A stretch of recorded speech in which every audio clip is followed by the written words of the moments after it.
Muy amable, gracias por acompañarnos esta mañana en el Noticiero Nacional de Gamavisión. Lo dejo para que en el lenguaje más llano posible nos explique a todos cuáles son los argumentos de la defensa de su cliente. Señor Rodolfo Vaquerizo, muy buenos días. Es un gusto intervenir en esta ocasión y explicar jurídicamente, como abogado que soy, del señor Santos Patricio Camacho Sáenz y posiblemente de los otros señores colombianos, es decir, de Óscar Jiménez y Edgar Pesantes. A ver. Debo explicar que la teoría del caso, en pleno derecho, se trata de un agente provocador, es decir, que Óscar Julián Peña ha manifestado y ha expresado por su propia boca, como usted me manifestó que en términos de lenguaje llano, explique para al que pueblo. lo entiendan. Así es, definitivamente, ¿qué es un agente provocador? Es quien incita a la comisión de un delito en el país. Acude a este país miembro, entre comillas, de una organización Águilas Negras, ha manifestado él, en derecho, a confesión de parte, relevo de prueba. Así es. Por lo tanto, mis defendidos han sido utilizados e indudablemente el artículo 36 del Código Penal expresa el desplazamiento de culpabilidad. Es decir, doctor Santos Camacho y los otros dos ciudadanos colombianos no tienen lo que se conoce en derecho, ni la fase interna ni la fase externa para cometer el delito de presunto atentado al señor presidente de la República del Ecuador. A ver, usted habla de un agente provocador, esa es la exacta, la traducción al castellano es muy parecida, pero esto viene del francés. ¿Cómo funciona esta provocación? ¿Qué hace este señor que usted me menciona, que es de las Águilas Negras? Los Ángeles Negros eran un conjunto musical, pero las Águilas Negras no sabía que existían. ¿Qué es lo que hace este agente provocador? ¿Cómo los induce a qué? Y además a qué. El señor Óscar Julián Peña, agente provocador, viene al país con la presunción de cometer un delito y para ello se hace acompañar de los otros dos ciudadanos colombianos. Uno de ellos se hospeda en el domicilio de mi defendido, el señor licenciado Santos Patricio Camacho Sáenz. Como el mismo señor presidente de la República había expresado, y los medios de comunicación también lo dicen, ni el mismo señor presidente de la República se cree que vayan a haber cometido un atentado. Pretende chantajear con una cierta cantidad de dinero el agente provocador o quien incita a la comisión, en este caso, de un presunto o posible atentado, Óscar Julián Peña. Sin embargo, se pone aparentemente en contacto con miembros, no sé si de inteligencia de la policía o del ejército, o con simples ciudadanos que pretendían chantajear con una cierta cantidad de dinero a cambio de información de atentados al presidente de Venezuela, al presidente de Ecuador y al presidente de Colombia. Lastimosamente a nuestro señor presidente ponen la cantidad de $500.000. Al señor Chávez, presidente de Venezuela, la cantidad de 3 millones. Así están las situaciones y ese es el caso, señor Vaquerizo. Dígame una cosa, ¿y este agente provocador, de dónde salió? Y segundo, ¿por qué uno de los colombianos que vino con él se hospeda o se aloja en casa del señor Santos Camacho? Esas dos partes no me quedan claras. Primero, el señor agente provocador, llamémosle, Julián Peña, Óscar Julián Peña, viene al Ecuador con un propósito definido: chantajear. ¿Chantajear a quién? Posiblemente a quienes le hagan caso en este sentido. Se pone en contacto con miembros, no sé, la investigación lo dirá, de inteligencia para obtener resultados económicos e información de un posible atentado. O sea, en otras palabras, este sujeto le vendía información a las fuerzas de inteligencia nuestras a cambio de dinero.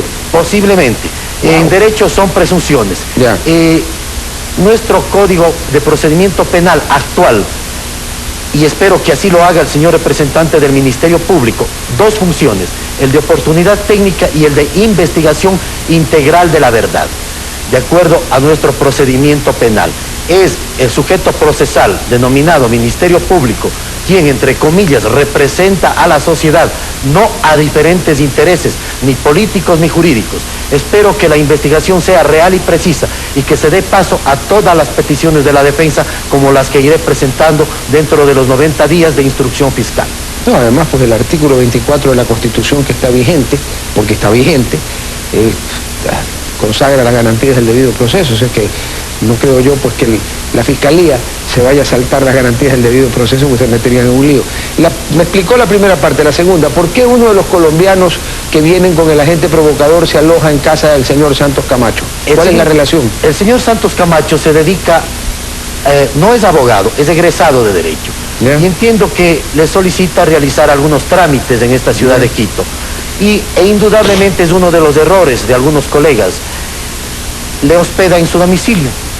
Y en su domicilio le encuentran planos y croquis de la ciudad de Quito. Perdón, ¿de la ciudad de Quito o del Palacio de Carondelet? De la ciudad de Quito.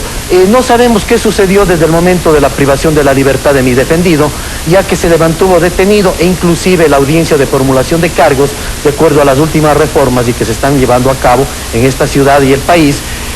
Al estar incomunicado, señor Vaquerizo, como usted lo ha dicho, el debido proceso, es más, artículo 24, numeral 6 de la Constitución Política, expresa en su numeral 14 que los elementos de convicción o pruebas, como le llaman algunos, son nulas cuando se practiquen con incomunicación, es decir, sin ninguna defensa técnica, sin su abogado presente.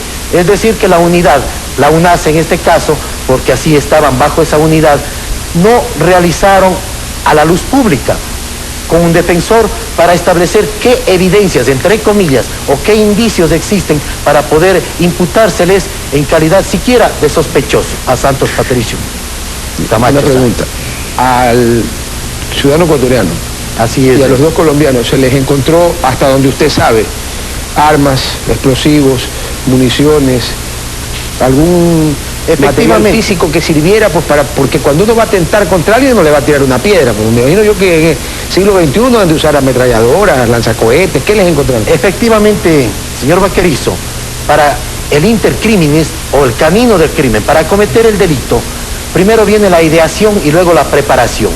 Y en el camino de la comisión del delito existen ya evidencias materiales. En este caso se habla de cohetes. No hay una sola factura de la compra ni de una bala calibre 22. No existen evidencias que ese armamento de diferente naturaleza. Es decir, no existe elemento material. Elemento testimonial única y exclusivamente, señor Vaquerizo, son las versiones que aún no la rinden ante el señor fiscal. Única y exclusivamente lo han expresado en la audiencia de formulación de cargos, que de acuerdo al artículo 143 del Código de Procedimiento Penal no tienen validez. Sin embargo, elementos documentales tampoco, señor Vaquerizo. Es decir, hasta la presente fecha no existen las denominadas pruebas, perdonándome el término, pruebas, que esa es única y exclusivamente para la etapa del juicio, es decir, al final. Sin embargo, para entendernos mejor con el estado llano que nos decimos todos los que estamos inmersos en esto. Para que entendieron, todos entendamos. Así es, no existen armamento, no existe evidencia alguna que demuestre ni la ideación ni la preparación de la comisión de atentado al señor presidente, de acuerdo al artículo 224 del Código Penal, que es el delito y la tipificación por el cual el señor fiscal de Pichincha, doctor Navarrete, me parece, los ha imputado y ha solicitado el auto de prisión preventiva, y efectivamente así lo ha hecho el señor juez encargado del juzgado primero de Pichincha. Ya, pero la prisión preventiva no puede implicar mantenerlo incomunicado. Una cosa es la prisión preventiva y otra cosa es incomunicar. Eso es una violación de los derechos humanos. Ya debieron haber salido por los representantes de los derechos humanos a reclamar. ¿No han salido? Señor Vaquerizo, precisamente para quien está en el uso de la palabra y egresado de la maestría de Derechos Humanos, para mí en lo personal derechos humanos tienen todos. Tanto el presunto delincuente, cuanto el policía, también el custodio o guía denominado. Sin embargo, lastimosamente los derechos humanos, entre comillas, ahora están con el gobierno. Cuando suceden situaciones de esta naturaleza no aparece un solo representante de derechos humanos. Y es más, en la práctica como abogado litigante tengo que luchar todos los días y todas las semanas. Obviamente se le puso en incomunicación. Menos mal solicité el recurso de habeas corpus y se aceptó por el municipio de Quito. Y el día viernes, señor Vaquerizo, a la tarde, a las 5 de la tarde, mientras yo salía de CDP, ingresaban al CDP, ya dejando de estar incomunicados, de donde pude estar en contacto directo con mi patrocinado y defendido. Ahora bien, el debido proceso, de acuerdo a lo que usted expresa, se presume ser respetado en el país. El 70 y 80% de casos, señor Vaquerizo, téngalo por seguro, el 70 y 80% de casos se irrespeta el debido proceso. Primero, en las policías antinarcóticos o policía judicial, luego la misma fiscalía, y lo digo con bases técnicas y científicas y en casos concretos, señor Vaquerizo. Lastimosamente, el debido proceso en el Ecuador, pese a que estamos, entre comillas, de Estado Social de Derecho, no sabemos a qué constitución atenernos o a qué mandato. Sería importante que en este caso también se cree un mandato, pues, y se creen leyes. Bueno, pero los iluminados no han dictado ningún mandato que contravenga las leyes vigentes. Por tanto, las leyes vigentes en esta materia, o sea, el Código de Procedimiento Penal y el Código Penal, debemos de entender que están vigentes porque la Corte Celestial no los ha ratificado, así que están vigentes. Pero el hecho de que los hayan incomunicado ya empieza a hablar mal de la dirección de este juicio. Doctor, ha sido un gusto tenerlo con nosotros. Muchas gracias. Nosotros continuamos con el Noticiero Nacional y con Gustavo. Muy buenos días. Señor Vaquerizo, muy buenos días. Que Dios le bendiga.